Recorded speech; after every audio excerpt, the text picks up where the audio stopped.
Bom dia! Estamos de volta com as nossas reflexões matinais da Corsa da Manhã. Nesse mês de janeiro, refletindo a respeito do caráter e da natureza do nosso Deus. Falamos sobre a sua soberania e agora estamos falando sobre o seu pastoreio. O Senhor é o meu pastor.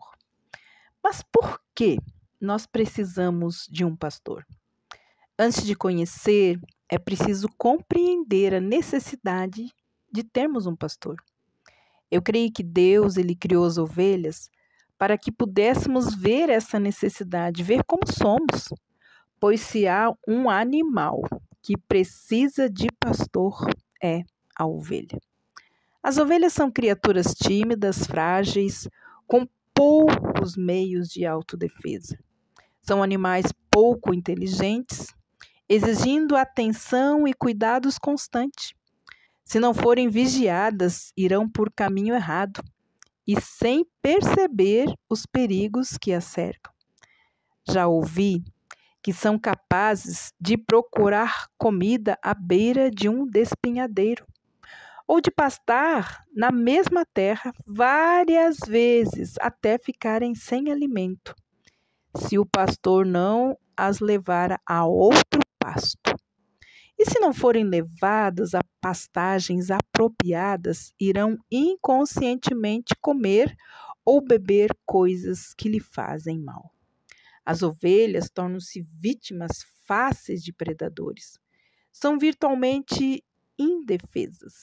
Podem também ficar desanimadas e, nesse estado, entrar em pânico e até mesmo morrer. Assim, elas precisam de um pastor que as proteja.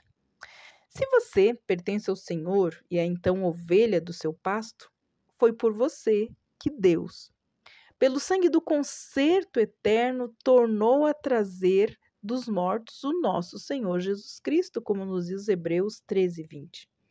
Jesus estava ali para você. E é por isto, embora sua vida possa ser difícil ou até mesmo cheia de provações, ele continua dizendo: nada lhe faltará. A pergunta sempre será essa: a quem nós, ovelhas do seu pasto, devemos recorrer?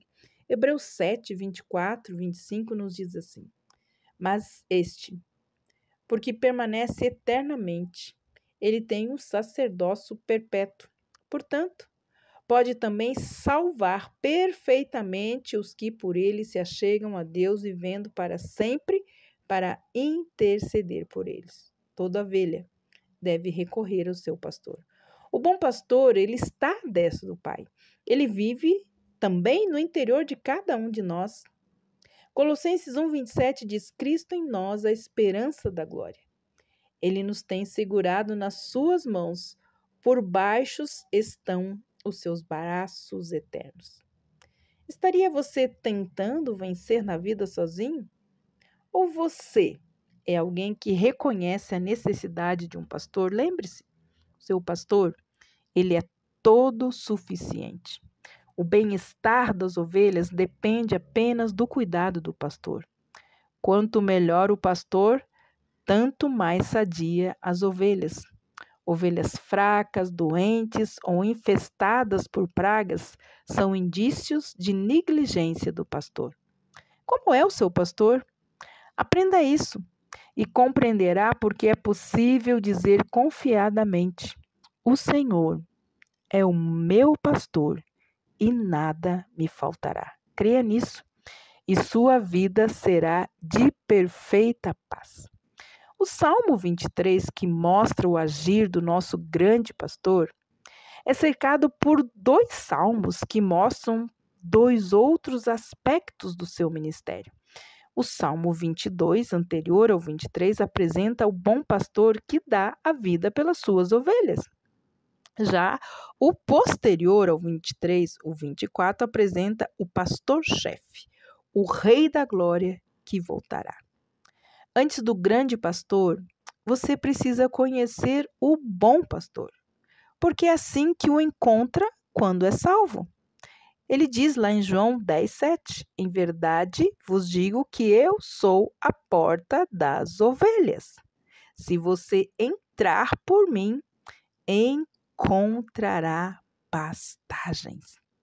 Não existe outra porta, nem um outro meio de entrar e tornar-se ovelha de Deus, exceto passando pela porta que é Jesus. Todos quantos vieram antes de mim, de Jesus, são ladrões e salteadores, mas as ovelhas não os ouviram. Suas ovelhas ouvem-lhe a voz, isto é, reconhecem a verdade quando a ouvem. E uma vez que ouvem a verdade, eles reconhecem-na pelo que é realidade. Jesus disse: Eu sou a porta, se alguém entrar por mim, salvar-se-á, ou seja, encontrará perfeita segurança. E entrará e sairá, ou seja, terá perfeita liberdade. E achará pastagens, ou seja, sustento para sempre. João 10:9. Um pastor mostrava o seu redil a um curioso. Este, apontando para o curral, indagou: Mas onde está a porta? Jesus então fala: Eu sou a porta, replicou como pastor. À noite, quando as ovelhas entram no redil, eu deito-me na abertura. Nada pode entrar ou sair sem passar por cima de mim, porque eu sou a porta. Quando foi que você ouviu a voz do pastor? Quando você entrou pela porta, entrou na família de Deus através de Jesus Cristo? Quando foi que você começou a segui-lo? Se você tem uma resposta, você passou pela porta, então você tem um pastor. E este pastor, ele é todo suficiente para não deixar nada lhe faltar. Amanhã nós daremos continuidade falando a respeito do pastor das nossas almas. Que Deus abençoe você e até amanhã com as nossas reflexões matinais, a Corsa da Manhã.